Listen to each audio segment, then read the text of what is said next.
Bueno, buenas tardes a todos, a todas, los que están ahí conectados a través de SADOP Entre Ríos. Bienvenidos a la conferencia participativa, Enseñar la historia desde una perspectiva regional. Bueno, para dar la bienvenida está nuestro secretario general, Sergio Pessoa. Así que te paso la palabra, Sergio. Bueno, muchas gracias, Agustín. Buenas tardes a todos. Un saludo muy grande a Rubén, que hace rato que no nos vemos personalmente, pero bueno, seguramente no va a faltar oportunidad para compartir, como siempre, esas charlas tan amenas que solemos tener.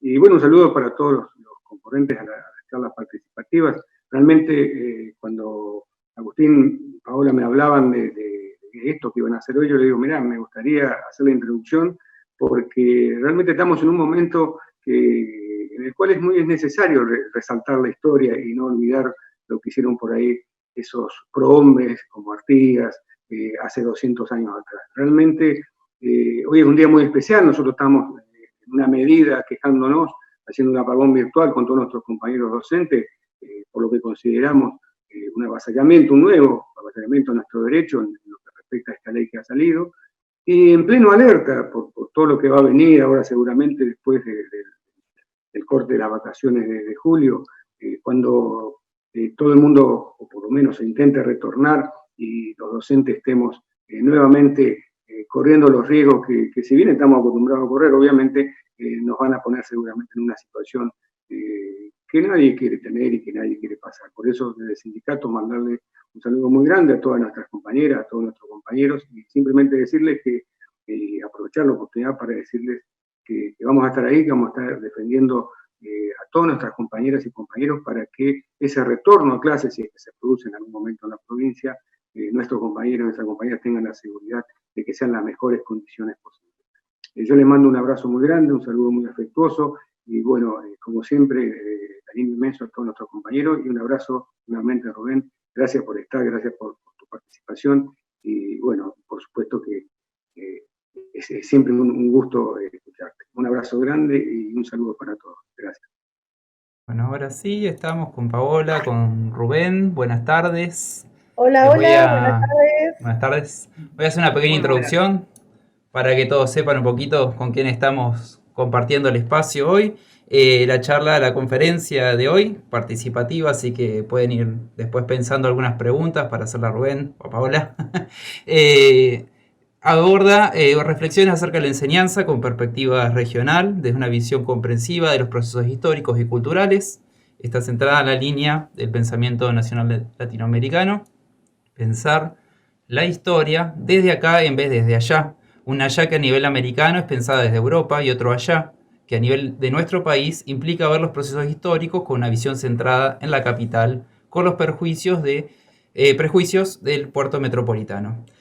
Rubén Burlot es profesor en historia y educación cívica, agrónomo nacional especializado en granja, ejerció la docencia en la ciudad de Paraná, en la provincia de Chaco, fue responsable del Departamento de Adultos Mayores de Entre Ríos, a su vez adscripto al Archivo General de Entre Ríos y redactor en varios medios periodísticos. Entre sus publicaciones se encuentran El crimen del carrero Gaillard, Historia de un grave atentado a la prensa entrerriana, coautoría con Omar Abelardo, Alberto Gallay, estoy medio trabado, pero bueno, línea de tiempo de la ocupación del espacio entrerriano, el proyecto Genoma, en la versión para internet con coordinación general del equipo de trabajo, Mariano Fraguerio y la Constitución Económica de 1853, Los itinerarios del tren, edición digital e interactiva de los pueblos involucrados en la recuperación de los ferrocarriles de Entre Ríos, el radioteatro en Entre Ríos, testimonio de una pasión popular, capítulos de historia del manual Activa Entre Ríos para EGB 2, apuntes para la formación ciudadana, convención Constituyente 1994, Paraná Santa Fe, Historia Elemental de Entre Ríos, además de diversas colaboraciones en diarios y revistas de la provincia. Asimismo, fue responsable del proyecto de recuperación de los restos del general Francisco Ramírez, un proyecto con financiamiento del Consejo Federal de Inversiones, Gobierno de Entre Ríos, entre los años 1998 y 1999. Así que bienvenidos y esperemos que sea un grato encuentro este. Bien. Bienvenido, ¿cómo estás, Rubén? Muchas gracias por sumarte a la convocatoria que se hace desde SADOP en este marco del bicentenario tan importante para los entrerrianos. Escuchaba tu currículo y digo, cuánta participación, ¿no?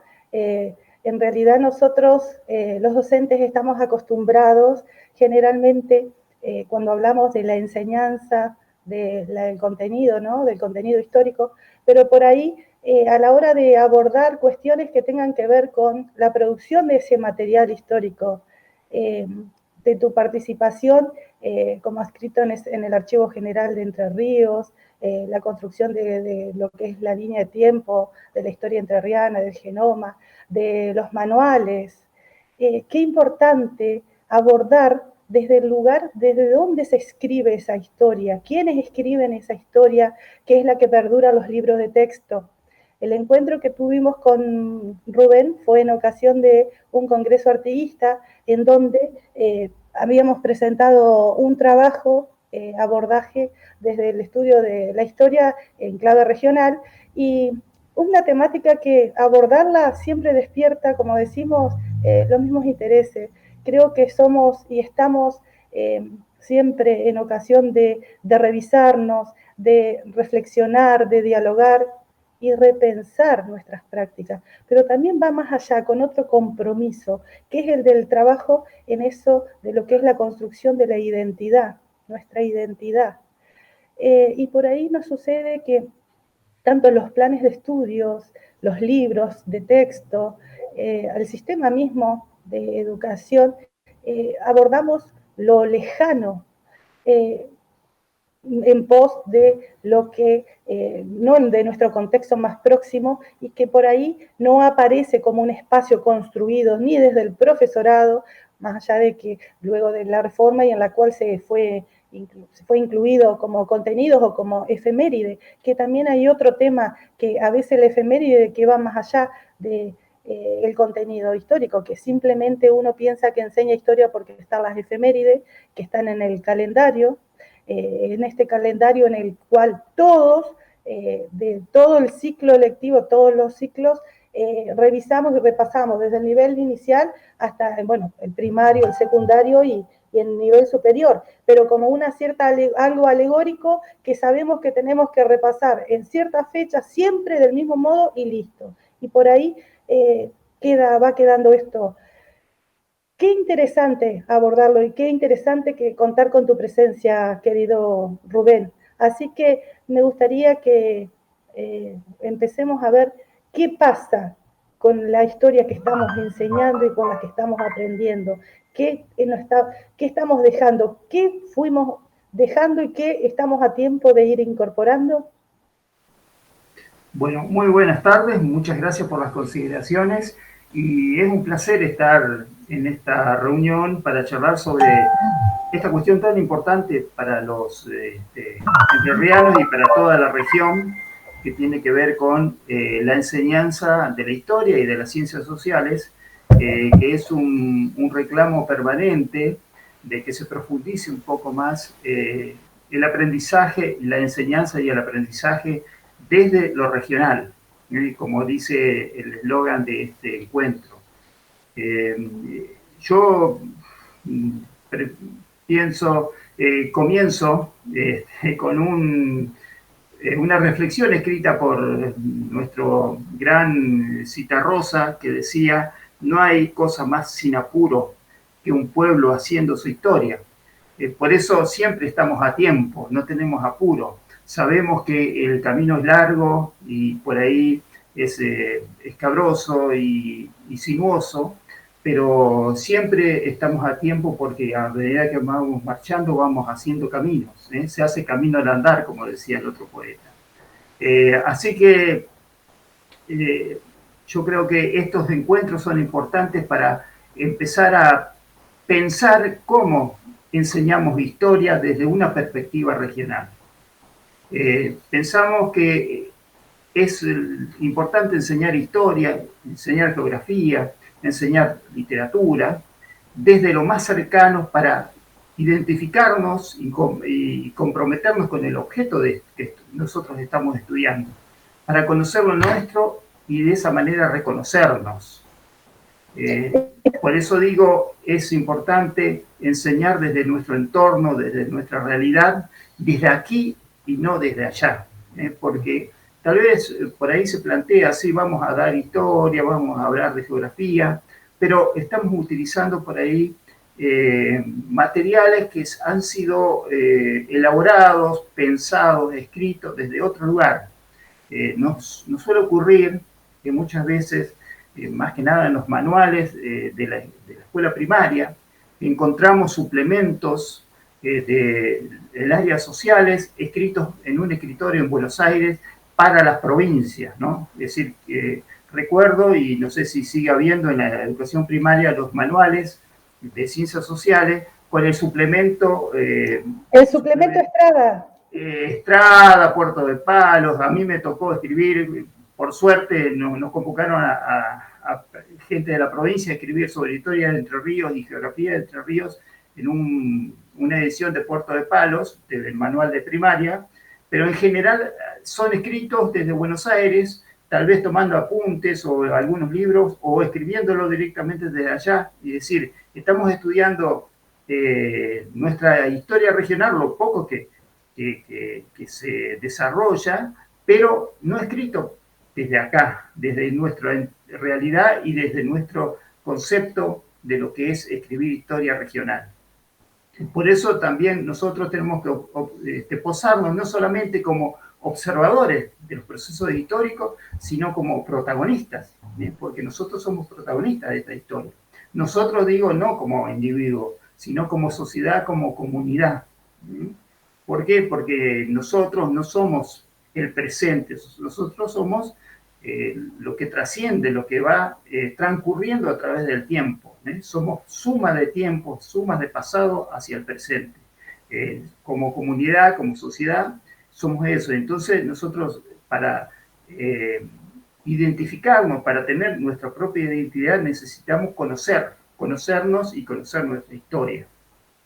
No, porque si no somos personas ajenas, ¿no? Somos lejanos y ajenos. Y qué importante es eso de conocerse, enseñar es reconocer, decía Margarita Llambías, que yo la cité para el trabajo, y habla de la cuestión de la mirada. Ahí que me gustaría que nos detengamos, porque vos bien lo has dicho, que es difícil más, a cuanto aún, reconocerse a través de la mirada de otros. Por eso, nosotros no debemos ver nuestra historia desde una posición lejana, es decir, ponernos como, digamos, tratando de marcar distancias y decir, bueno, vemos la historia de Entre Ríos como vemos la historia de Egipto o de China. Sin advertir que cuando hablamos de los charrúas, no estamos hablando de algo lejano y extraño y exótico. Y de los caudillos no estamos hablando de personajes lejanos, sino que estamos hablando de digamos, personajes, estamos hablando de fenómenos que constituyen nuestra propia historia. Y qué importante, parte que es reconocer eso, porque es como que a nuestros estudiantes tal vez les da lo mismo buscar información, investigar, estudiar o elaborar una actividad que tenga que ser, que revista ese contenido, que sea de los aztecas, que sea de los charrúas, o sea, creo que ese reconocimiento es el espacio que tenemos que construir tanto en el aula como fuera del aula, sobre todo, y que es trabajar con ese sentido identitario, que es la configuración étnico-cultural, porque cuando nosotros generalmente abordamos los contenidos históricos en el aula, sobre todo en los primeros años de la secundaria, empezamos y vemos que claramente, bueno, la historia está vivida de esa mirada, si se requiere, que hace que la enseñemos de una determinada manera y no nos permita trabajarla de esta mirada, porque generalmente estamos como apresurados o apresurosos para cumplir, para detallar todos los contenidos que están en la planificación, para que el alumno en primero tenga, y en segundo, en tercero, y yo creo que nos vamos pasando en un periodo en el cual esto debería inclusive abordarse como manera transversal y trabajarlo desde ese lugar. Es el aula y también no es el aula, o sea, lo tenemos que trabajar desde ese sentido. Cuando hablamos de los pueblos originarios, hablar de los pueblos originarios para nuestros estudiantes, o muchas veces para los docentes, es como hablar, como vos decís, de esa lejanía de los egipcios.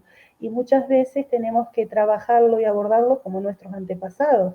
No solamente los pueblos originarios, también nuestros antepasados, bueno, los españoles a través de lo que fue el proceso de la conquista y de la colonización de América, y también, como dice Margarita Yambía en esta educación para la integración, el abordaje también de nuestros pasados, lo de la cultura afroamericana, que muchas veces estuvo fuera también de estos contenidos que nos enseñaban.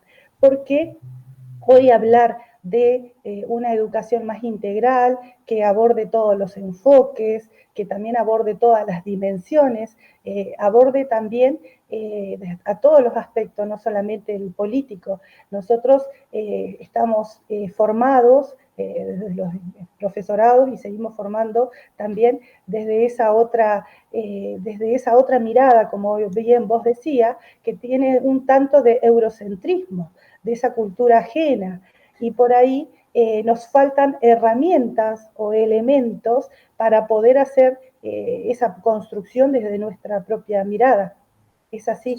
Sin duda. Yo digo que nosotros cuando hablamos, cuando pensamos, cuando actuamos, en cada gesto nuestro tenemos que reconocernos con el gesto del indio que cazaba en los montes entrerrianos, acá cerca nomás, en donde vivimos, al criollo que pobló nuestras tierras con vacas, que trajo las primeras vacas, el criollo descendiente de españoles, a los inmigrantes que sembraron trigo, maíz, que cultivaron las primeras chacras. Todo eso constituye lo que nosotros somos hoy en día.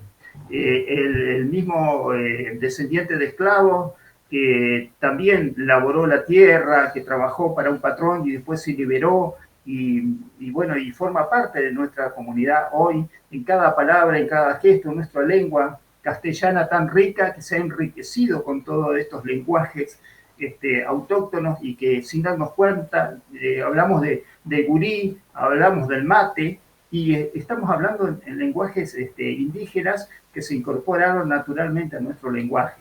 Y que son los... Nuestro castellano ya no es castellano, es un lenguaje que desde México hasta la Antártida lo podemos hablar y utilizar como código común, pero que tienen un montón de palabras y ya dejó de ser el castellano, sino que es un lenguaje de los americanos. Así es. Eso es importante.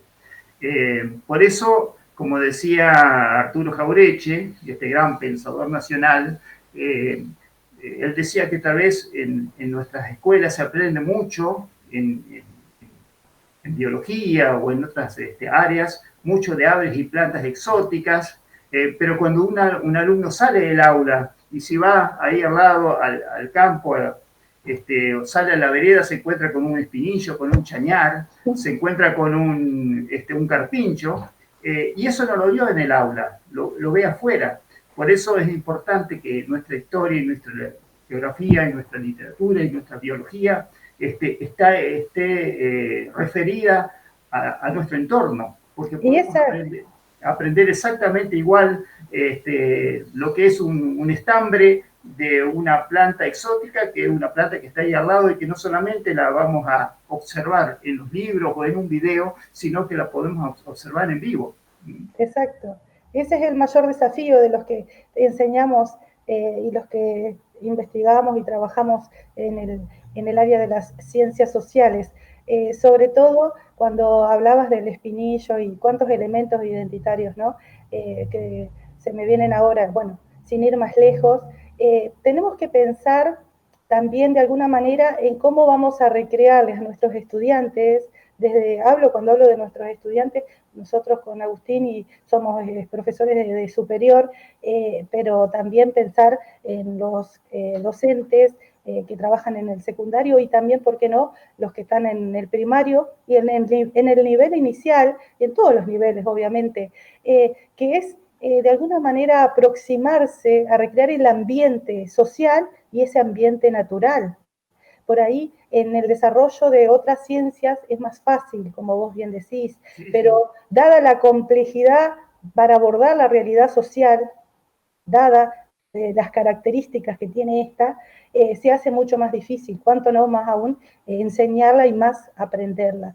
Yo creo que si nosotros como docentes repasamos y buscamos, primero como alumnos de la enseñanza que recibimos, vos bien hablabas de los suplementos, de los manuales, yo creo que queda guardado en cada uno, pero cómo se va construyendo y constituyendo de alguna manera esa trama, porque esa herencia cultural que uno recibe, somos los docentes que hoy enseñamos desde las aulas, y sobre todo teniendo en cuenta en este complejo, en esta transición y en este cambio de paradigma, si se quiere, que ahí tenemos que revisar las prácticas con las cuales los docentes hemos enseñado y seguimos enseñando, y nuestros alumnos aprenden y siguen aprendiendo.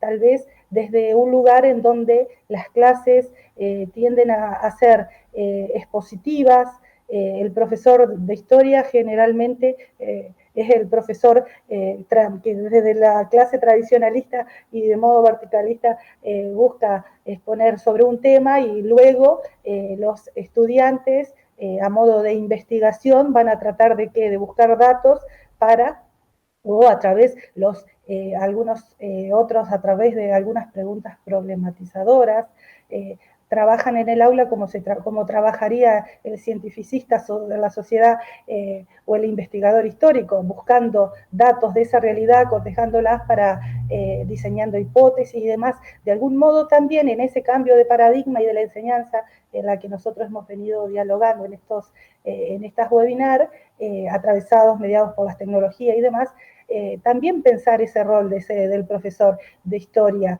o el profesor de ciencias sociales, de esos distintos niveles, con qué herramientas cuenta, con qué recursos. Vos dabas cuenta de todos esos recursos que desde nosotros en la provincia tenemos, y en la página, por ejemplo, de SADOC, que los invitamos a todos, no solamente es rica en el desarrollo de las efemérides, sino también en todos recursos didácticos para trabajar las distintas áreas, en los distintos niveles, que es importantísimo trabajarlo desde ese lugar.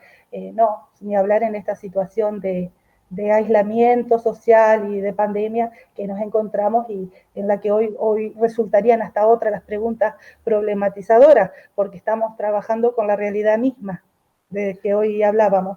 Pero ¿cómo enseñar esa historia, Rubén?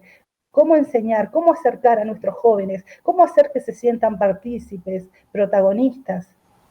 Sí, justamente, el gran tema es cómo aprenden, cómo nuestros gurises, en el nivel primario, secundario, en el posgrado, cómo se forman.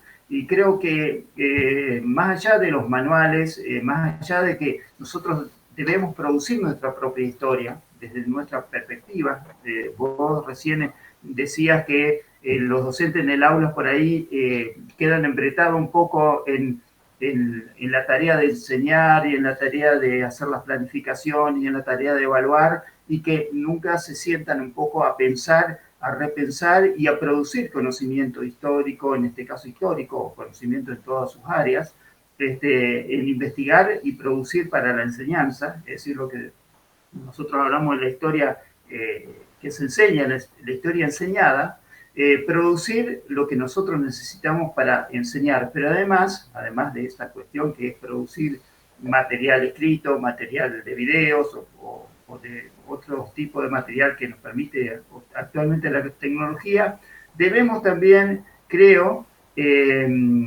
trabajar desde lo local y regional, que nos permite salir del aula, ¿no? Salir del aula para aprender, salir del libro y la pantalla de la computadora y explorar y aprender alrededor, a partir del entorno, como decía yo hace un ratito.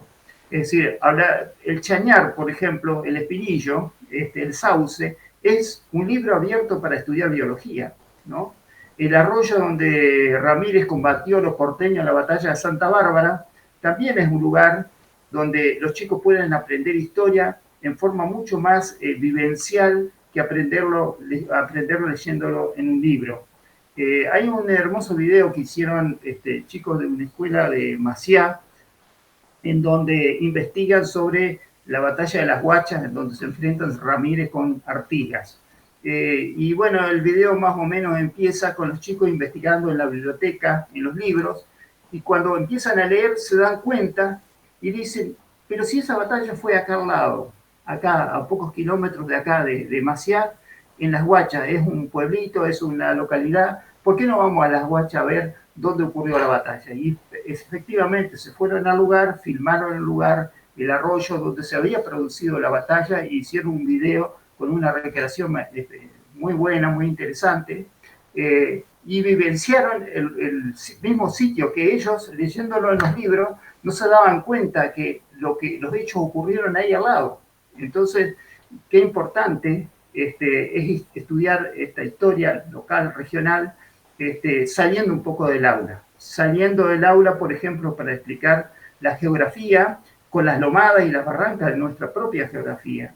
Yo creo que eso puede ser una alternativa interesante para entusiasmar a los chicos, para que nos aburran, para que vivan un poco más el aprendizaje.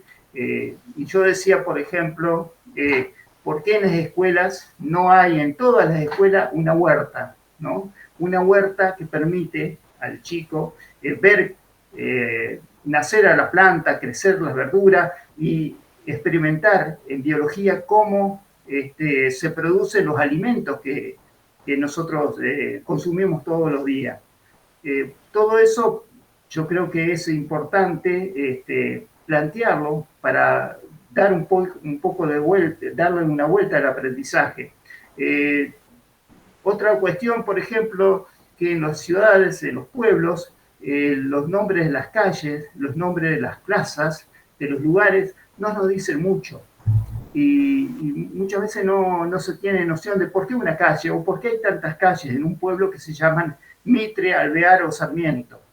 Y hay pocos nombres de personajes locales o regionales, o hay por lo menos mucho menos. Entonces, eso nos invitaría a reflexionar sobre ese tema, no solamente a saber la biografía de los personajes que dan nombre a las calles, sino por qué. ¿Por qué esa calle tiene ese nombre y por qué se le puso ese nombre? ¿Y por qué Mitre lleva el nombre de una calle en una ciudad? ¿O por qué en Paraná, por ejemplo, hay una calle que se llama París? Eso yo también me lo pregunto. ¿Por qué hay una calle en Paraná que se llama París, pero no hay ninguna calle ni en Paraná ni en la provincia de Entre Ríos que se llame Macedonia Mabel, que fue la primera maestra jardinera del país que egresó de la Escuela Normal de Paraná, por ejemplo?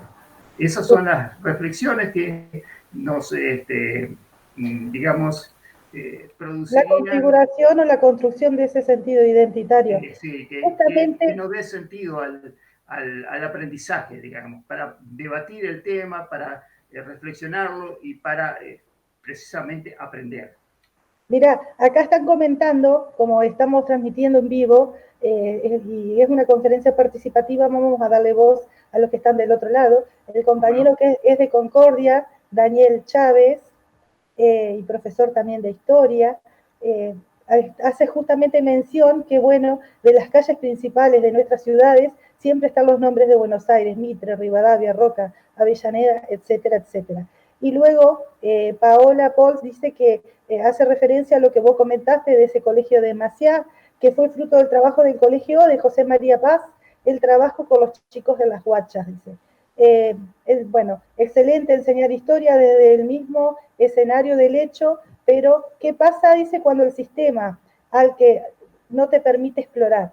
Bueno, cuando hablamos de sistema, generalmente estamos dentro de un sistema educativo, obviamente que tenemos que seguir los lineamientos de los diseños curriculares, todo lo que es el marco normativo y regulatorio del Consejo, bueno, en este caso General de Educación, también el Consejo Federal de Educación y de todo. El docente en el aula es el que tiene que amalgamar de alguna manera ese contenido. Vos hiciste bien una referencia al conocimiento histórico, de alguna manera, y también al contenido que se enseña. O sea, la historia, siempre hablamos de la dificultad con la que nos encontramos el tránsito de esa historia investigada a la historia enseñada, porque hoy también podemos hablar de un montón de cuestiones en las que a muchos nos gusta por ahí investigar y bueno, y también producir de alguna manera eso que queda ahí como una investigación, que muchas veces las investigaciones en materia histórica no son tal vez presentadas como para cambiar el nombre de una calle o como un proyecto para llevar, sino que es como parte de esos contenidos que se enseñan. Creo que también tenemos que reorientar y revisar nuestras prácticas en ese sentido, de tratar de hacer más partícipe y en ejercicio de esa ciudadanía a nuestros estudiantes, sobre todo. No solamente ese contenido didáctico, que sería en este caso como enseñar lengua, literatura, la poesía gauchesca, no sé, pienso, o como vos decías bien de geografía, las cuchillas, las lomadas entrerrianas en el lugar del hecho. Tal vez la historia, el desafío de la historia tenga que ver con eso de que a partir de la enseñanza o a través de ese sistema formidable educativo que a partir de la ley 1420, como dice la pedagoga Silvia Finocchio, que fue una máquina formidable de asimilación luego de la recepción de los inmigrantes y de alguna manera los contenidos, también los históricos, los que se enseñaban en las escuelas, tenían que ser neutrales como para asimilar a toda esa masa que venía. De ahí vendría esa falta de raíces, si se quiere, que algunos hacen referencia, falta de raíces en el sentido de esa configuración de la identidad cultural y la construcción de este espacio propiamente dicho al que hacemos referencia. El sistema educativo sabemos que tiene toda esa mirada eurocéntrica y francófila, si se quiere, napoleónica, cómo está dividida la enseñanza de la historia, la edad antigua, la edad media, la edad moderna, la edad contemporánea. Cuando empezamos a hablar inclusive, a veces pareciera que hablamos de historia de América solamente con la conquista de América. Y hacemos una pregunta, siempre decimos, ¿será que los argentinos nacimos de un repollo? ¿O la historia argentina comienza en el siglo XIX? Bueno, de acuerdo a la estructura tradicional, pareciera que la historia de América empieza cuando los europeos descubren América, porque en realidad América no fue descubierta por los europeos. América existió siempre, lo que pasa es que los europeos descubren que América existía en 1490 y pico, o tal vez antes por vikingos, y a partir de ahí parece que nosotros descubrimos que existió la historia nuestra, cuando tendría que ser totalmente al revés. Y sabemos que la ley 1420 de 1884 fue una ley sin duda importante, eficaz, muy eficaz, pero esa eficacia fue para escolarizar y formar mentalidades según un modelo de educación europeo y que pretendía justamente formar la dirigencia de la época con esa mirada, una mirada ajena y una visión, en el caso de la historia, muy parcializada. Esa educación estaba dedicada a formar, y puntualizo, europeos, personas con mentalidad europea, personas modernas, personas civilizadas y personas con un pueblo uniforme, ¿no? Todo lo que no entraba dentro de esa concepción de ciudadano europeo no existía. Por eso se hablaba, por ejemplo, del desierto. Se hablaba de que en el sur habitaban los indios y eso era el desierto. Eso era lo que no existía. Hay una anécdota que quiero traer a colación para un poco graficar esto, que es un encuentro que tuvo Sarmiento, un par de encuentros que tuvo con el indio guaraní Miguel Guarumba. Guarumba, un guerrero, valeroso guerrero, que vivía en Federación, y que en una oportunidad Sarmiento le regala una colección de sus libros a Guarumba, y Guarumba los guarda. Y al tiempo después, cuando Sarmiento vuelve a Entre Ríos, creo que para la inauguración de una estación ferroviaria o los ferrocarriles, Guarumba lo saluda y le muestra los libros que le había regalado Sarmiento, orgulloso de ese obsequio que lo había conservado, y se lo muestra a Sarmiento, pero con un pequeño detalle.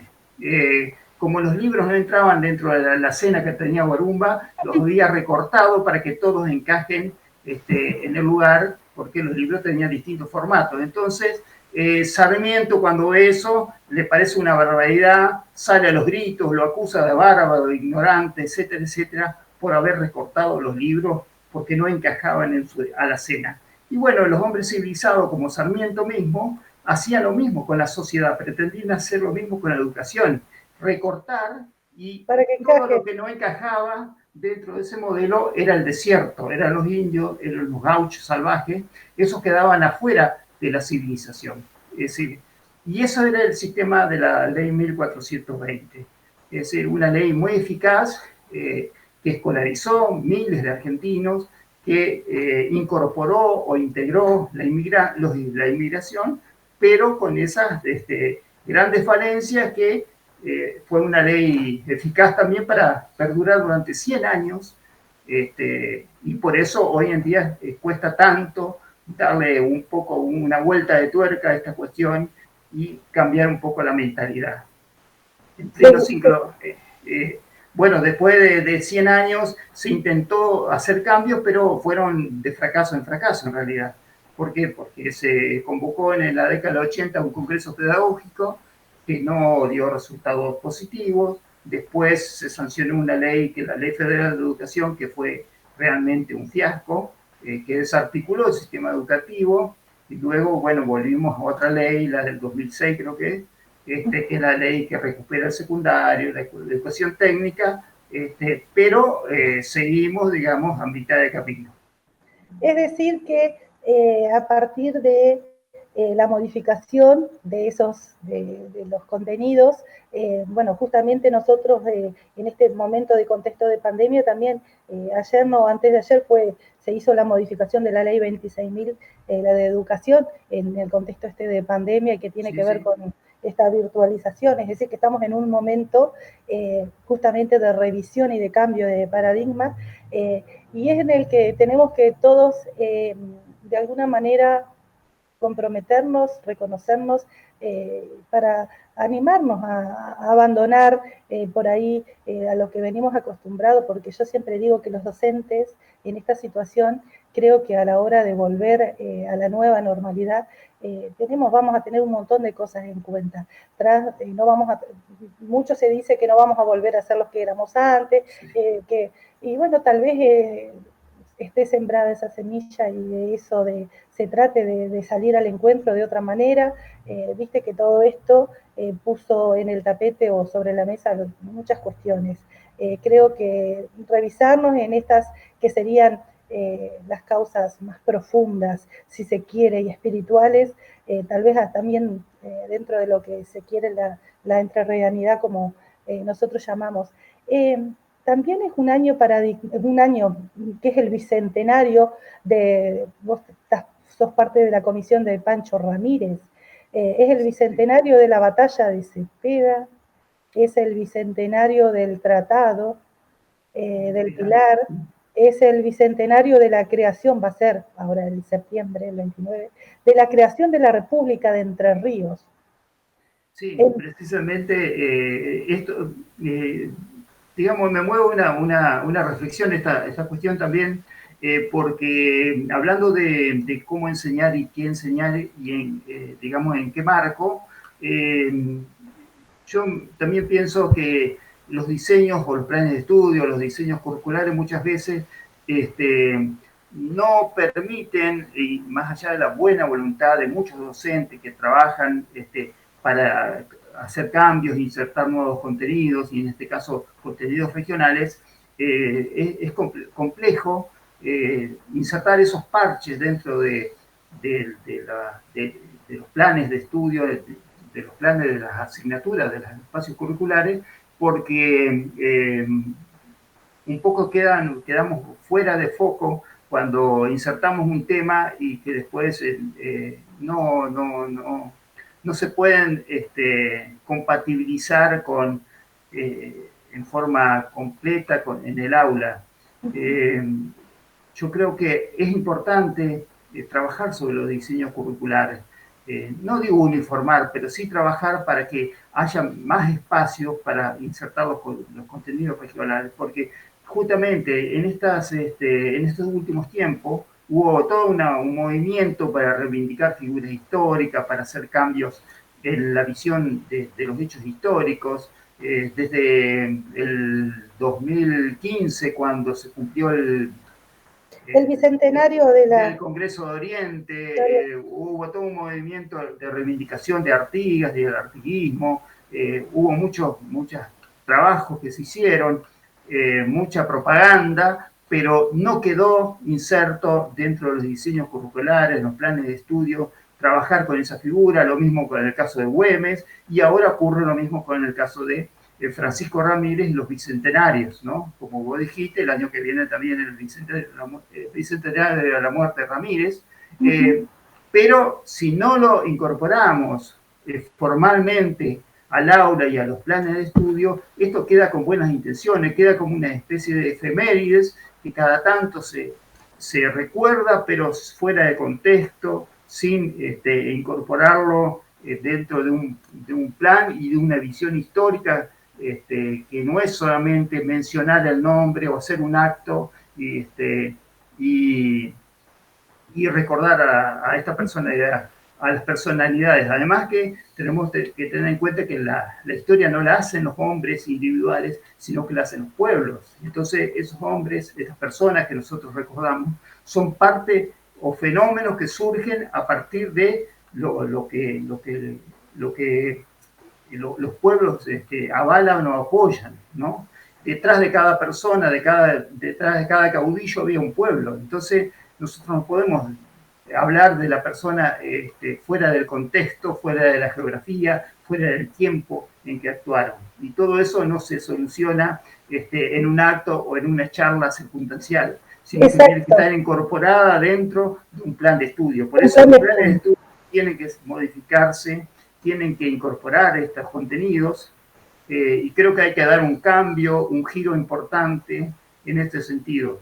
Y eso depende no solamente de nosotros, de cada docente en el aula, sino que depende de una política.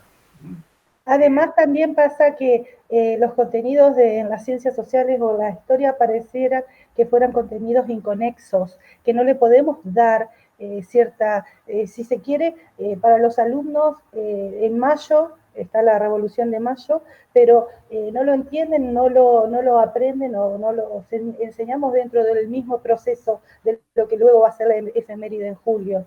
Es como que queda escalonado.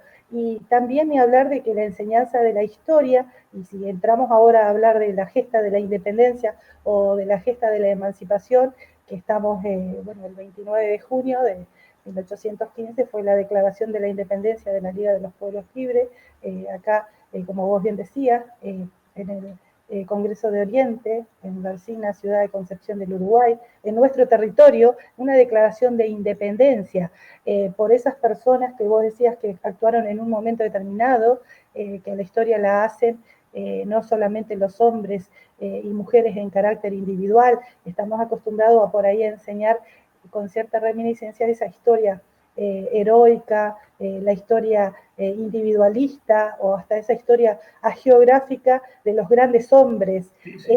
Estos hombres que fueron representantes, como vos bien dijiste, del sentir de un pueblo y de un ideario de un determinado momento. Este hombre, José Artigas, también queremos decir que en el marco de esas actividades que se vienen desarrollando desde hace 6 años, el Instituto de Estudios y de Integración Artigas tiene ese objetivo del cual Rubén, para los que están escuchándolo, es parte y de las cuales muchos hemos participado con trabajos de investigación en la materia histórica de este periodo de Artigas y del ideario y su pensamiento y la vigencia de ese pensamiento, en esas jornadas que se han llevado a cabo desde en la ciudad de Paraná y también en Concepción del Uruguay. Está bueno cuando tal vez no se pueda hacer, como vos bien decías, desde los contenidos, pero abordarlos desde esa participación, porque en eso han participado muchos, inclusive estudiantes, no solamente argentinos, sino también orientales. Está bueno hablar un poco también de la configuración de lo que es el espacio, porque hoy hablar de Entre Ríos, o de una historia de Entre Ríos, no era la misma Entre Ríos, no era el mismo espacio configurado por Artigas en esa, ni mucho menos hablar de independencia en los términos de, y menos de lo que es la liga de esos pueblos libres. Sí, justamente nosotros planteamos, y acá ese es el tema de esta charla, hablamos de historia regional, desde lo regional. Y cuando hablamos de lo regional, no hablamos de hacer historia provincialista, más allá de que es importante avanzar desde lo más local a lo provincial y regional, pero cuando hablamos de lo regional es porque no siempre nuestra región estuvo configurada como actualmente lo está. Más aún digo, nuestra región está configurada así porque fue dividida artificialmente, porque la provincia oriental, hoy República Oriental de Uruguay, fue una provincia de América del Sur, una provincia que integraba la Liga de los Pueblos Libres que planteó Artigas y que Artigas nunca quiso separar, ¿no? Independizar. Por eso, en 1816 se independizan las Provincias Unidas de Sudamérica, así dice el Acta de la Independencia, no dice la independencia de la Argentina, del Uruguay, del Paraguay, de Bolivia, sino de las Provincias Unidas de Sudamérica, que comprendía por lo menos desde el Perú hacia el sur. Eso es importante comprenderlo, y cuando estudiamos historia regional, desde una visión regional, no tenemos que encerrarnos en los límites actuales, porque si no estaríamos haciendo una historia de aldea, de provincia, y no una historia integradora y con aspiraciones a volver a lo que fue el gran proyecto de nuestros grandes americanistas como San Martín, como Artigas, como Bolívar, que querían que todos estos pueblos que se independizaban constituyeran una sola gran nación. Por eso es importante plantear desde ese punto de vista el estudio de nuestra historia. Hubo algunas experiencias hace unos años, tenemos que reconocerlo, y que me parece muy interesante, en la provincia de Entre Ríos, de plantear el aprendizaje de la historia desde una perspectiva local y provincial, que fue por allá por el año 1990, antes de la Ley Federal de Educación, donde en la secundaria, en primer año, se daba historia de Entre Ríos, se daba geografía de Entre Ríos, en forma quizá un poco limitada a lo local y a lo provincial, pero que fue una interesante experiencia que vale la pena retomar de alguna manera esa experiencia y plantearla nuevamente. En ese caso, en ese momento, sí estaba incluido en los diseños curriculares esta forma de encarar la historia, la geografía, la literatura de nuestra provincia, incluso la formación ciudadana, desde las instituciones locales hacia lo regional y luego sí lo nacional.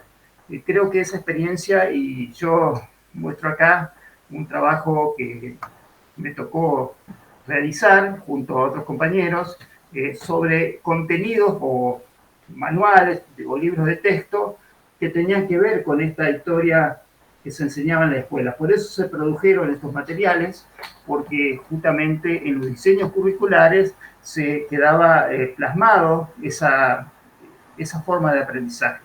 Y creo que hoy También en acá, día estamos en quiero, deuda con eso. acá también tenemos que reconocer el esfuerzo de un grupo de profesores que fueron los que también de alguna manera hicieron el aporte. Acá también desde el profesorado, también desde la cátedra cuando no existía el espacio y configurado lo que era la historia regional. Estoy haciendo referencia a la profesora Silvia Raceto.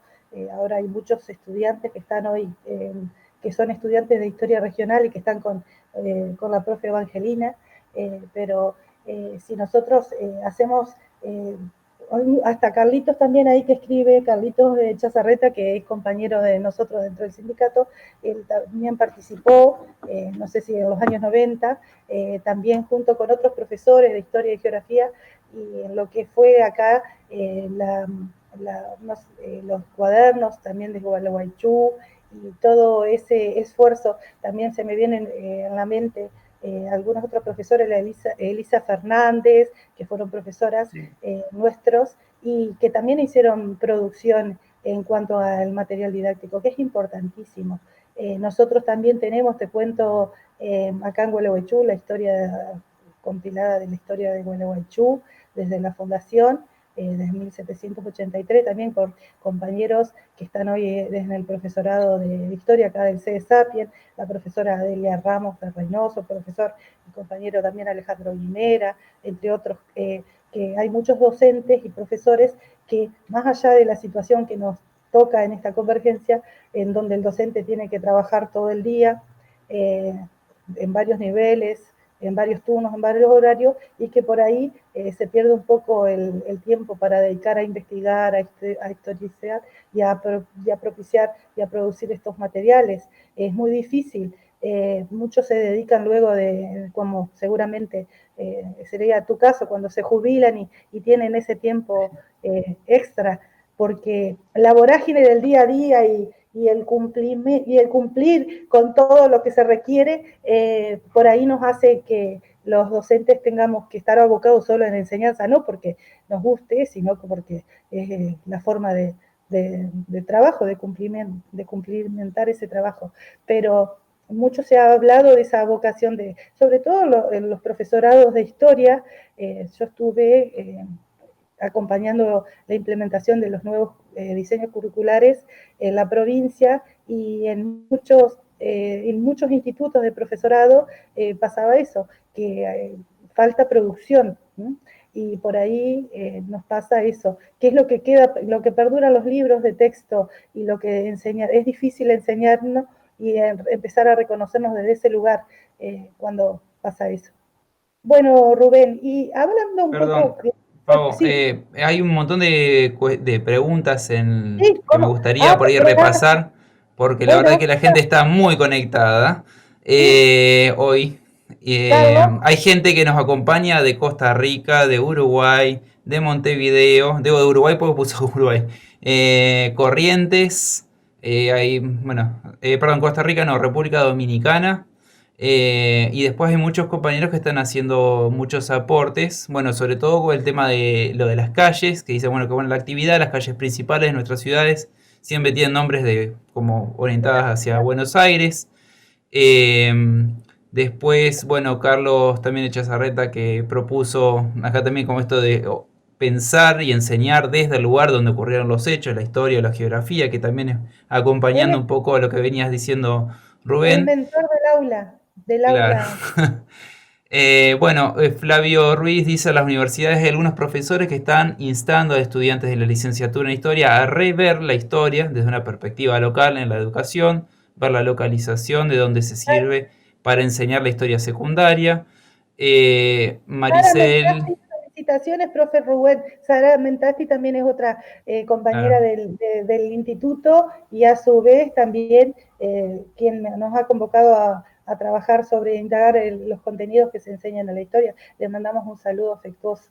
Bueno, acá Maricel Retamal dice, hoy más que nunca creo que nos urge atrevernos a pensar en una nueva escuela donde se ponga en discusión el dónde construimos y pensamos conocimiento, reformulando los tiempos y los roles de los actores que intervienen en dicha construcción. Acá hay una pregunta que deja uno de los colegas, Juan José Batistuti, que dice, ¿qué más deberíamos hacer para que no queden las buenas intenciones? Esto es un poco de lo que vos decías, Rubén, que bueno, que quedan buenas intenciones. Entonces, por ahí, retomar esa pregunta estaría bueno, Rubén. Sí, sin duda. ¿Qué debemos hacer? Bueno, nosotros, nuestro aporte es desde acá difundir provocar la discusión, como yo digo, remover un poco el avispero para que algunas cosas cambien. Creo que estas instancias de debate y de charlas, de comentarios, de difusión de nuestra historia regional, creo que puede llegar a las instancias de decisión política para que esta cosa cambie, porque como yo decía, muchas veces uno hace parches. Yo que tengo experiencia en el aula y que, digamos, traté siempre de introducir estos temas locales y regionales, por ahí son contenidos que uno lo introduce forzadamente, pero como no están dentro de los planes de estudio, los planes del aula,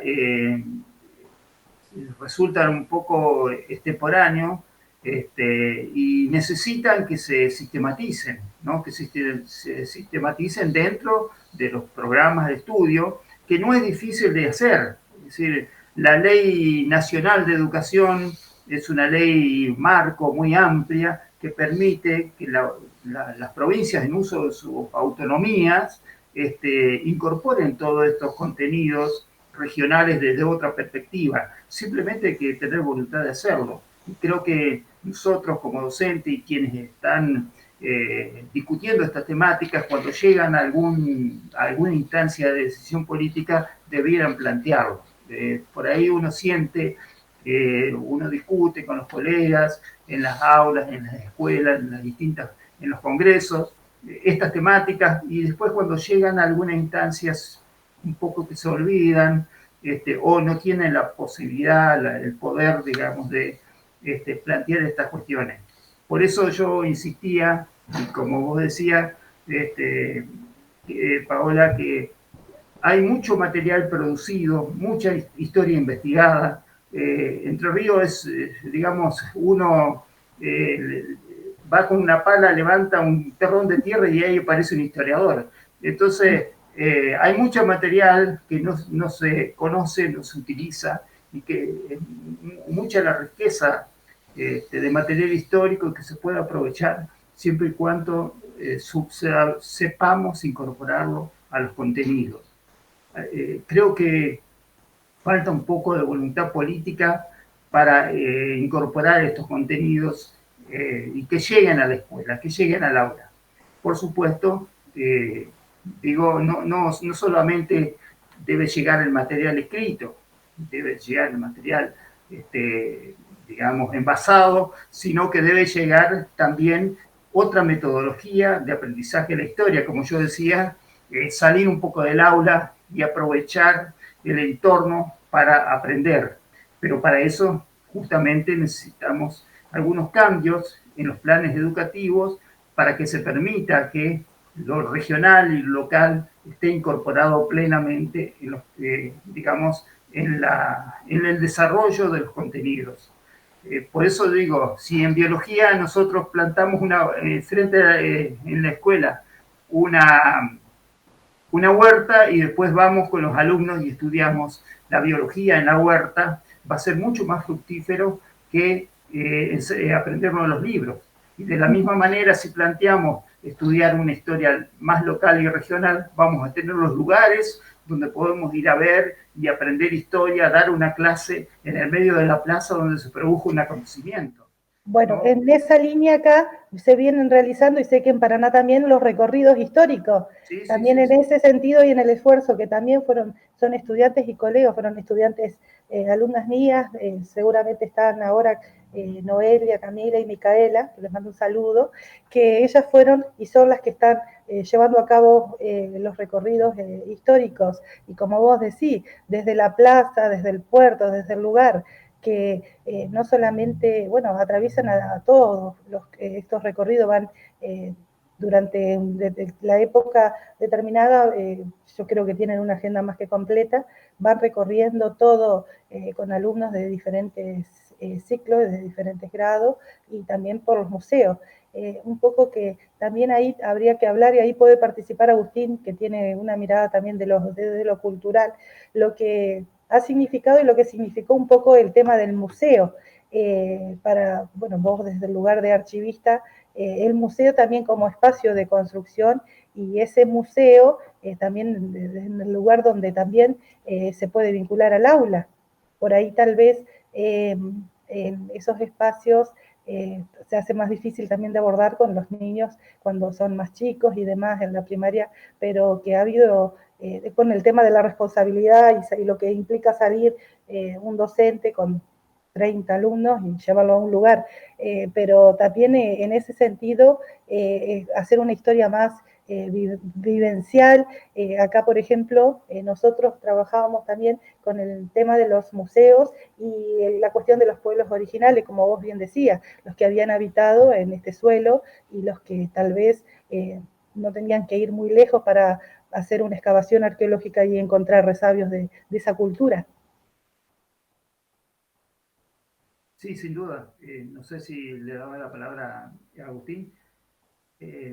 Agus, vos que... Estoy por acá, ahora aparezco. Lo que pasa es que yo me quiero, desaparezco. Ustedes no quiero ven, pero poner, yo me aparezco y me desaparezco en la pantalla. Pero sí, acompaño totalmente. Yo he participado, bueno, ahora de algunas iniciativas a nivel municipal y yo creo que es una vuelta también de tuerca que se le está dando a nivel, digamos, en todos lados. Los museos ya dejan de ser ese espacio de algo estático donde uno va a observar o a contemplar algo que pasa delante de los ojos, sino que los museos también pasan a ser un espacio de conflicto.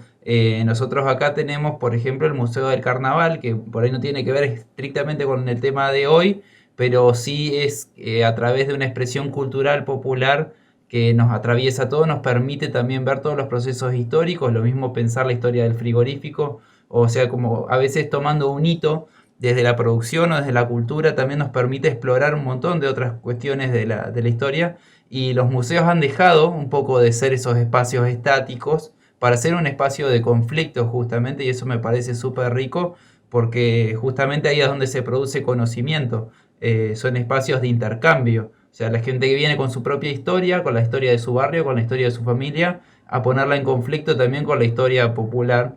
Y eso me parece que le revaloriza y va por ese lado también.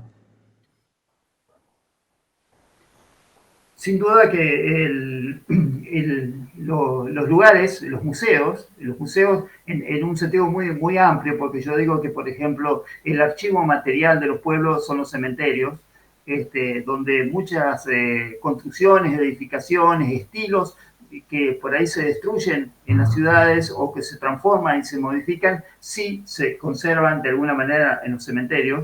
En los edificios antiguos, como por ejemplo las ruinas de lugares simbólicos, como puede ser un frigorífico en una ciudad que ha quedado desactivado, nos pueden enseñar muchas cosas, por ejemplo, de la expansión agropecuaria y cuál fue el papel de los frigoríficos en esa expansión a principios del siglo XX, la exportación de carnes. Cuando hablamos de todo eso, ¿por qué los chicos no pueden ir a visitar un frigorífico y ver cómo funcionaba y experimentar? Acá tuvimos el frigorífico Lievi, el frigorífico Santa Elena, el de Gualeguaychú y tantos otros, los silos, los lugares, es decir, hay un montón de lugares que nos pueden enseñar historia más allá del aula y creo que eso es importante. No solamente estudiamos así historia regional, sino la historia argentina, pero desde una perspectiva regional. Hablamos de historia argentina, la expansión agropecuaria, y vamos a una chacra de las colonias donde se sembraba trigo, digamos, subido a la ola de la exportación de trigos, o un puerto, o un lugar donde se despachaba la cosecha para exportar a Europa. Entonces, esos testimonios los tenemos acá. Hay en Villa Urquiza, por ejemplo, un antiguo puerto donde los colonos llevaban la cosecha para exportar para Europa el trigo en la época de la expansión agropecuaria y de la Argentina agroexportadora. Bueno, eso se puede explicar desde una perspectiva regional. No necesitamos ir a los libros escritos en Buenos Aires, por ejemplo. Creo que todo eso es importante, digamos, pensarlo para darle un poco la vuelta a esta cuestión. Bueno, acá, así es. Acá hay otros comentarios que estaría bueno expresarlos, Agustín, los vamos a compartir. Bueno, hacen referencia al Congreso de Oriente, que no es un hecho que no tiene solamente implicancia a nivel local. Desde Buenos Aires, escribe Flavio Ruiz, y sino que tiene relevancia nacional. Artigas y demás caudillos del interior por ahí son desconocidos, pero obviamente que siguen un lineamiento político que se enseña y que no desde hace décadas. Recordemos, dice Mara, que la pérdida de la provincia cisplatina fue consecuencia del gobierno porteño en el contexto de la guerra con Brasil. Tal vez, también una muy buena experiencia, la década del 90, habla Sofía de Lourdes Fernández de Basavilbaso, la década del 90 de la enseñanza Entre Ríos, trabajamos con esos materiales y muchos los tuvimos y los prestamos mucho. Muy interesante, felicitaciones Rubén, un placer escucharlos. Matías Cardinó, alumno del profesorado desde Jujuy, nos mandan saludos. Entre Ríos, un espacio con historia, el profesor Carlos Echazarreta. Ah, y acá me dice el profesor Carlos que yo hablé del Cuadernos de Gualeguaychú, que eso es de la historiadora local Nati Sarrot. Acá lo publicó el diario El Día, lo publicó el diario El Día, esa producción que yo hablé, realizado por la profesora Elisa Fernández, Luisa Melchiori, y en la que colaboró desde los geográficos Carlito Echazarreta. Presente el Instituto San Benito, Abad de 246, allí por la rectora Rosa María Ramírez, que es compañera también de las comisiones. Jorgelina Triantafilo, también profesora del CEDE, compañera excelente y afiliada al SADOC, excelente intercambio, trabajado en secundaria con el tema caudillos federales, Ramírez, López, Urquiza, muy buenos resultados, los chicos muy interesados. Buenas tardes, felicitaciones por la exposición, muy claro. También debemos ver los diseños desde la perspectiva de docentes que saben por dónde ir para incluir la historia, la geografía, la literatura de la región, hacer puentes entre el lugar, el país y el mundo, de lo conocido a lo que debemos incluir como nuevo y conocimiento. Los docentes también tenemos autonomía en el aula, es también cuestión de voluntad. Ahí va un poco lo que hablábamos de la construcción del espacio y de alguna manera enseñar a reconocer que no se puede amar lo que no se conoce ni valorar, como dice el... Bueno, además en los profesorados debería enseñarse historia regional. Yo también hablé del esfuerzo que hacen los profesorados cuando tampoco existe por ahí dentro de lo que es el diseño curricular y cómo se aborda desde ahí. Como estudiantes del profesorado opino que deberíamos adentrarnos en la historia regional desde el primer año, no solo en el último, ya que por los tiempos no llegamos a interiorizarnos del todo. Después, coincido totalmente, es necesario fortalecer la enseñanza de la historia regional en todos los niveles. Al estar ausente en los planes de estudio requiere de un compromiso de cada docente. Muchas gracias, profesor. Burló, celebro estos espacios. Acá la gran Sara Liponeski, sobre la enseñanza de la historia a partir del contacto con los sitios donde transcurrieron los hechos. Rubén es autor de un proyecto que impulsa el Instituto Federal Artigas sobre los circuitos históricos del artiguismo en Entre Ríos, del archivo Entre Ríos. ¿Querés contarnos algo al respecto? Porque también te quiero decir que fue prometedor el flyer y la imagen de Artigas. Así que vamos a tener que dedicarles algo al Artigas, aunque sea el cierre, y dentro de esta gesta de la independencia. De la independencia del Congreso Oriente, por supuesto. Sí, algunas precisiones. Bueno, el tema de los circuitos históricos es un proyecto que se presentó el año pasado, creo, con la idea de identificar lugares que tenían que ver con Artigas en la provincia de Entre Ríos, ya que Artigas tiene, juega de local en Entre Ríos, a pesar de que la historia tradicional lo ubica del otro lado. Lo ha encerrado, digamos, en los límites del Uruguay. Artigas tuvo una gran presencia en la provincia de Entre Ríos, prácticamente su bautismo fue en Entre Ríos al pasar por Nogoyá, cuando se fue a ofrecer a la Junta de Mayo para luchar por la independencia.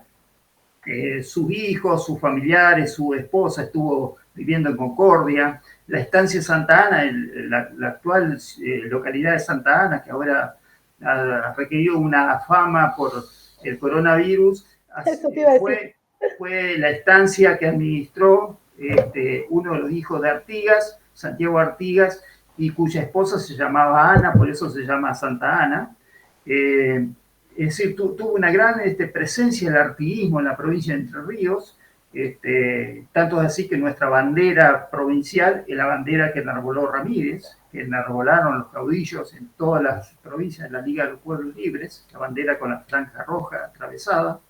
Y bueno, hay muchos lugares en la provincia de Entre Ríos que aluden a Artigas, y la idea era hacer una especie de circuito educativo, turístico educativo, identificando sus lugares, poniéndolos en valor, lógicamente con una tarea un poco costosa, pero algo se puede ir haciendo de a poco, porque eso justamente sirve a los propósitos que yo estaba mencionando anteriormente, que es que los alumnos aprendan a partir de identificar los lugares, ir a los lugares y aprender a partir de los testimonios concretos. Creo que eso es importante. Recuerdo el año pasado, hace 2 años, en el marco de también la jornada artiguista, que había hecho referencia en Concepción del Uruguay, el intendente Laurito, que hablaba que hablar de Artigas era hablar de las plazas, hablar de los espacios, se dirigió de esa manera, claro. En Concepción, Uruguay, donde transcurrió el gran Congreso de Oriente, que fue un congreso que tenemos que ponerlo en paralelo al Congreso de Tucumán, por eso es parte de la historia, no argentina, sino de la historia regional, porque estamos hablando de historia regional de América del Sur. Entonces, ese gran congreso, que si bien no está demostrado que declaró una independencia como en Tucumán de todas las provincias unidas, pero sí planteó el tema de la declaración de la independencia, que fue de alguna manera uno de los motores que de última posibilitaron que en Tucumán se declara la independencia, si bien las provincias del litoral no participaron de ese otro congreso, el de Tucumán. Pero acá Artigas planteó nuevamente, y los diputados que asistieron a este congreso de Santa Fe, de Córdoba, Entre Ríos, de Corrientes, plantearon la necesidad de que las provincias unidas del sur de América declaren efectivamente la independencia, como lo había propuesto Artigas en 1813 en las instrucciones a los diputados orientales. Buenos Aires era justamente la renuente a declarar la independencia por especulaciones, por circunstancias de la época. Pero en el Congreso de Oriente, en el Congreso de Concepción del Uruguay, ahí se planteó retomar el camino de la independencia. Pero Artigas no quería justamente la independencia de su territorio, sino de toda la América del Sur, porque Buenos Aires era el que quería que Artigas se quede con su influencia al oriente del río Paraná y que deje tranquilo al resto de las provincias. Y eso Artigas no lo quería, nunca lo quiso. Artigas nunca quiso la independencia ni de la banda oriental, ni de partir los territorios de las provincias unidas, sino la independencia general. Por eso, por ahí no está probado que el Congreso de Oriente haya sido un congreso que haya declarado la independencia en esas circunstancias, sino el planteo de que todas las provincias declaren la independencia. Pero también teniendo en cuenta lo representativo, porque hablar de ese Congreso de la Liga de los Pueblos Libres es hablar de todos los sectores populares. Lo que la otra historia y el otro Congreso dejó, me parece que hablar hoy de de igualdad de oportunidades, posibilidades, de una sociedad inclusiva, está dentro de lo que es el ideario de Artigas, sigue vigente. Sin duda, porque además cuando uno ve las actas de elección de los diputados a ese Congreso, y especialmente las actas de elección de diputados de los pueblos, de las misiones, de las antiguas misiones jesuíticas, que eran la mayoría pueblos guaraníticos, uno ve cómo se elegían a todos los representantes con el voto de todos los habitantes sin ningún tipo de exclusiones. No había habitantes de primera y de segunda, no había vecinos y no vecinos. Incluso Artigas, en sus instrucciones para la votación, decía que se procure que todos voten y todos puedan ser votados, y con el único requisito de que sean idóneos para la tarea que se le encomendaba. Por lo tanto, acá es una de las prácticas más democráticas de esa época, fue la votación. Faltó que diera la indicación de que votaran las mujeres para que esté todo completo, pero ahí votaban todos por igual, y todos podían ser votados por igual siempre y cuando sean idóneos. y tanto es así que de la lista de diputados al Congreso de Oriente de los pueblos guaraníticos, todos tenían apellidos indígenas. ¿Por qué? Porque la mayoría de la población eran de ese origen. Bueno, lamentablemente no llegaron por cuestión de tiempo muchos de esos diputados y participaron algunos de la provincia de Corrientes, pero de Misiones no llegaron, ¿no? Porque fue muy, digamos, fue una convocatoria de apuro, porque ya estaba convocado el Congreso de Tucumán, entonces no hubo tiempo de que llegara. Bueno, lamentablemente también no tenemos las actas de ese congreso que se hizo en Concepción, Uruguay, porque se han perdido, se han desaparecido, y no sabemos las resoluciones por las cartas. Las cartas de Artigas, pero no sabemos qué se discutió concretamente. Bueno, eso tiene que ver también dentro de lo que es las corrientes historiográficas, también en el sentido del estudio y el análisis de las fuentes históricas. Para la escuela más tradicionalista o positivista, el material utilizable y solamente como fuentes. Si no existía la fuente, no existía el documento, no existía el dato, no había historia. Luego, a partir de las corrientes de la escuela de los anales y tomando la historia desde otros enfoques y privilegiando otros aspectos, como yo decía, se toman distintos tipos de fuentes. En este caso, el tema de las cartas, que es una fuente importantísima. Mira, Rubén, es un tema súper interesante abordarlo. Quiero decirte que más allá del tiempo, te cuento, porque Agustín tiene clases y le tengo que dar mínimo que se tome un café para seguir hasta las 10:30, pero contarte, viste que esto es como una clase y es fascinante. Quiero decirte que están acá los alumnos del profesorado de Historia de CEDE Sapiens, del cual yo soy profesora, de Gualeguaychú, de 56, con la profesora de Historia Regional, Evangelina Ramírez, todos mis exalumnos. También decirte que habla de la experiencia Jorgelina con Carlito en el aula móvil que lleva a cabo como gestor Carlito en su paso por el Instituto Pío XII. Bueno, y saludar y agradecer a todos, compañeros también de otros institutos del profesorado, agradecen esta propuesta. Decirte, Rubén, que desde ya te digo que vas a estar convocado para hacer, porque esto lo presentamos como un ciclo de conferencias y nos vamos también repensando y revisando luego del receso, porque los docentes necesitamos hacer un receso y un corte, te digo, los que estamos, porque seguimos dando clase en estas condiciones desde casa y demás, lo hacemos y esto da para el disfrute, para el mate, para el café, para renovar otro termo y seguir hablando con vos. Así que quiero agradecerte el espacio, los aportes valiosísimos, escucharte siempre y bueno, invitar a nuestros compañeros y a nuestras compañeras, nuestros docentes, nuestros estudiantes, a seguir construyendo estos espacios de diálogo, de reflexión y de configuración del sentido identitario. Bueno, muchas gracias. Ha sido una gran satisfacción el poder charlar sobre estos temas que son preocupaciones permanentes de los docentes que trabajamos en el aula durante muchos años y que trabajamos en estas cuestiones de las ciencias sociales y que de alguna manera tratamos de difundir también el material de lo que recopilamos, de lo que a veces investigamos en los tiempos que nos quedan. Así que es una importante instancia para transmitir y para intercambiar fundamentalmente. Yo digo que esto no solamente es transmitir, la enseñanza no es solamente transmisión, sino que hay que poner énfasis en el sujeto que aprende. Es decir, más que enseñanza es aprendizaje. Nosotros somos solamente medios para el aprendizaje, por eso insisto tanto en la experiencia, en historia se debe apelar a la búsqueda de información más allá de lo que el docente puede transmitir, y no solamente en los libros, sino en el entorno, en los testimonios. Los testimonios no solamente son los testimonios escritos, sino que son los objetos, son los lugares, son los espacios, son los monumentos.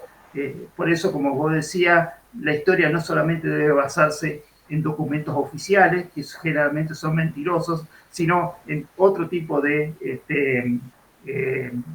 elementos que nos permitan, en otro tipo de testimonios que nos permitan conocer el pasado. Digamos, la historia oral es importantísima, la memoria es importantísima, que podamos rescatarla, y creo que eso es también una buena oportunidad para que pensemos un poco en forma distinta de cómo acceder al conocimiento histórico. Y trabajar en la construcción de la conciencia histórica, Sí, que es la condición humana para proyectarnos en un futuro. Bueno, muchas gracias, muy chicos.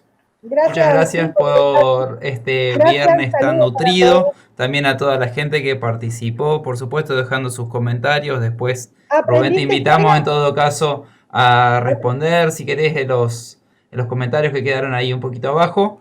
Y esperemos que podamos seguir trabajando en este mismo sentido, de repensarnos a nosotros, de repensar nuestra historia y la forma en la que nosotros construimos los saberes.